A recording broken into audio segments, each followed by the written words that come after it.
आज मैं आपके सामने एक ऐसा खुलासा करने जा रहा हूं, एक ऐसी सच्चाई बताने जा रहा हूं जिसको जानकर आप ये सोचने पर मजबूर हो जाएंगे कि कहीं मेरे बच्चों के एजुकेशन के नाम पर मेरे बैंक अकाउंट में परमानेंट सेंध तो नहीं लगाई जा रही है। आज प्रत्येक माता पिता अपने बच्चों को अच्छी से अच्छी शिक्षा दिलाने के लिए अपनी खुशियों का बलिदान करके उनके उज्जवल भविष्य के लिए ज्यादा से ज्यादा खर्च करने के लिए तैयार है। इसी मजबूरी का फायदा उठाते हुए आज शिक्षा के नाम पर बहुत बड़ा गोरख धंधा चल रहा है। स्कूल जिसे शिक्षा का मंदिर कहा जाता है, बड़े माफिया और राजनेता ये समझ चुके हैं कि इससे बढ़िया बिजनेस का कोई रेकरिंग रेवेन्यू मॉडल नहीं है। एक बार बच्चा यदि स्कूल में आ जाए तो सालों साल तक उसके माता पिता के बैंक अकाउंट में परमानेंट सेंध लगाई जा सकती है। मैंने किसी भी निजी स्कूल को फोकस ना करते हुए बहुत सारे निजी स्कूल्स के फीस स्ट्रक्चर को जब स्टडी किया तो पता चला कि किस किस तरह से आपके बैंक अकाउंट में डाका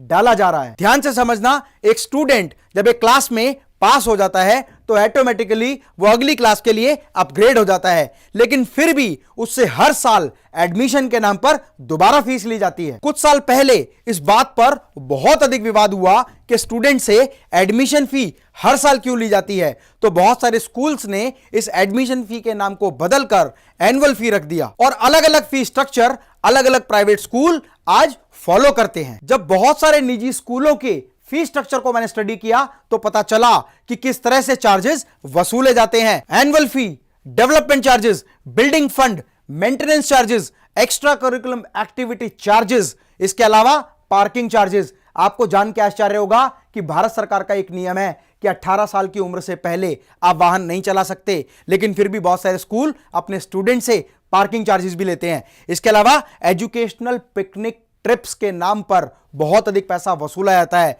tuition fee and library charges, जबकि लाइब्रेरी का इस्तेमाल एक स्टूडेंट केवल स्कूल आवर्स में कर सकता है। मैंने बहुत सारे स्कूल्स में देखा और कोई भी स्कूल ऐसा नहीं पाया जो स्कूल आवर्स के बाद में स्टूडेंट को लाइब्रेरी में पढ़ने की इजाजत दे और लाइब्रेरी चार्जेस एक्स्ट्रा चार्ज किया जाता है। और ज्यादातर प्राइवेट स्कूल्स ने इन फी और चार्जेस के अलावा पेरेंट्स से पैसे ऐंठने के लिए बहुत सारे मेथड बना रखे हैं। हर साल सिलेबस को अपग्रेड करने के नाम पर छोटा मोटा चेंजेस करके नई बुक्स निकाल देते हैं, जो एक पब्लिशर से इस कॉन्ट्रैक्ट पे बनवाते हैं कि वो बुक्स बाजार में उपलब्ध नहीं होंगी ताकि वो स्कूल्स अपनी मनमानी कीमत वसूल कर सके। जबकि अमेरिका जैसे डेवलप कंट्री में हर साल जब एक स्टूडेंट एक क्लास के बाद दूसरी क्लास में अपग्रेड होता है तो उसकी बुक्स प्रीवियस स्टूडेंट्स के काम आ जाती हैं। जबकि भारत एक डेवलपिंग कंट्री है, फिर भी निजी लालच के कारण करोड़ों पेड़ काटे जाते हैं और प्रिंटिंग में करोड़ों रुपया बर्बाद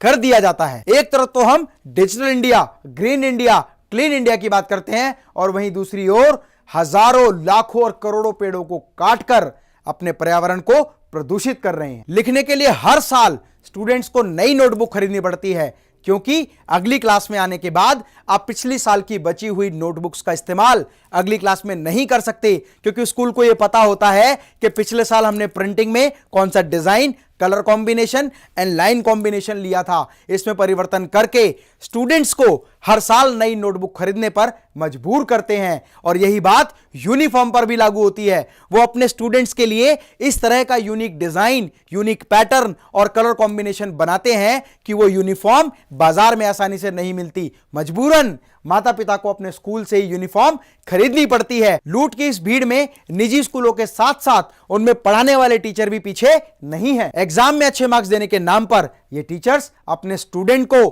होम ट्यूशन और पर्सनल कोचिंग लेने पर मजबूर करते हैं और साथ ही साथ मनचाही फीस वसूल करते हैं। यह वीडियो उन सभी टीचर्स के साथ जरूर शेयर करें जो आपके बच्चों को अपने पास ट्यूशन पढ़ने के लिए मजबूर करते हैं। Ministry of HRD, human resources and development के अनुसार वर्ष 2016-17 में 28 करोड़ 50 लाख स्टूडेंट इन 14 लाख 60 हजार स्कूल्स में पढ़ रहे हैं, जिनमें से 54% स्कूल सेंट्रल गवर्नमेंट और स्टेट गवर्नमेंट के हाथ में है, 21% स्कूल लोकल बॉडीज के हाथ में है और 25% प्राइवेट स्कूल्स हैं। और इन 25% प्राइवेट स्कूल्स में से 400 से अधिक इंटरनेशनल लेवल के स्कूल्स हैं। 28 करोड़ 50 लाख स्टूडेंट्स में से 40% स्टूडेंट्स इन 25% निजी स्कूलों में पढ़ रहे हैं। सरकार इन प्राइवेट स्कूल्स को बहुत कम कीमत पर जमीन उपलब्ध कराती है, टैक्स में छूट देती है, बिजली में छूट देती है, बहुत सारी चीजों में सब्सिडीज देती है, ताकि ये निजी स्कूल 25% EWS स्टूडेंट्स,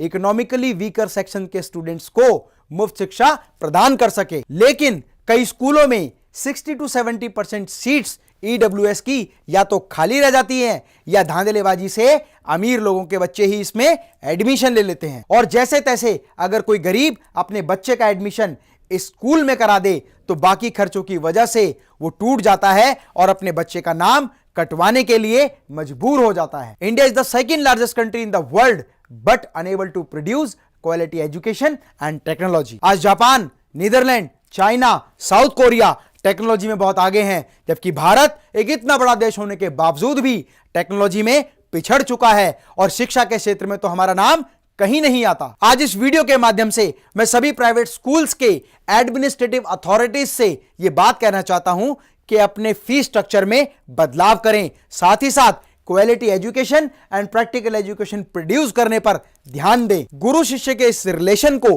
व्यापार ना बनाएं और स्कूल की आड़ में ये लूट का धंधा ना चलाएं। मेरी इस बात से अगर आप सहमत हैं तो इस वीडियो को फेसबुक और व्हाट्सएप के माध्यम से इतना शेयर करें कि आपके राज्य के शिक्षा मंत्री, स्कूल के प्रशासन, स्कूल्स के टीचर्स और हर माता पिता तक जो इस समस्या का सामना कर रहे हैं उन तक ये बात पहुंच सके। अगर इस बारे में आपका कोई भी सुझाव, विचार या मत है तो आप मुझे मेल कर सकते हैं या कमेंट बॉक्स में जरूर लिखें। वीडियो देखने के बाद जो लोग इस पे कमेंट कर रहे हैं उन कमेंट्स को भी जरूर पढ़ें और आपके मन में जो भी विचार आए उनको रिप्लाई जरूर करें। अगर आप भी अपने बच्चों के भविष्य को लेकर जागरूक हैं तो इस चैनल को सब्सक्राइब करें और दूसरों से भी सब्सक्राइब कराएं और उनके साथ इस वीडियो को जरूर शेयर करें और भारत को फिर से विश्व गुरु बनाने के लिए इस मिशन में शामिल हों।